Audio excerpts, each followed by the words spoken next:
നമ്മള് ഇത് ഒരു വോൾക്കാനന്റെ മുകളിൽ കയറി നിൽക്കട്ടോ. ഇങ്ങനെ താഴേക്കുണ്ട്. എന്നാൽ ഇതുപോലെ ഇവിടെ വേറെ ഉണ്ട് കേട്ടോ. അതേ അപ്പുറത്ത് കണ്ടോ, ആ കണ്ണൊക്കെ വോൾക്കാനോസ്.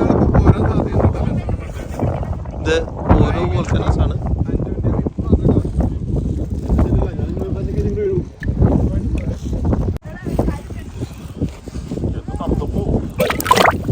ഈ മഡ് വോൾക്കാനോയിൽ നിന്ന് നിർഗളിക്കുന്ന ചെളിയുണ്ടല്ലോ, നിസ്സാരക്കാരനല്ല കേട്ടോ. ഇതിന് ഒരുപാട് മെഡിസിനൽ വാല്യൂ ഉണ്ടെന്നാണ് നമുക്ക് അറിയാൻ കഴിഞ്ഞത്. ഇവിടെ വരുന്ന ടൂറിസ്റ്റുകളിൽ പലരും ഇതെല്ലാം വാരി മുഖത്ത് തേച്ച ശേഷം, മുഖത്തും ശരീരത്തൊക്കെ തേച്ച് പിടിപ്പിച്ച ശേഷം ഇവർ ഈ മൗണ്ടിൻ്റെ മുകളിൽ നിന്ന് നടന്നിറങ്ങി പോകുമെന്ന് പറയുന്നത്. അതിനുശേഷം താഴെയുള്ള തടാകത്തിൽ പോയി അവർ കുളിച്ച് ശരീരം വൃത്തിയാക്കിയ ശേഷമാണ് അവർ മറ്റ് പല സ്ഥലങ്ങളിലേക്ക് പോകുന്നത്.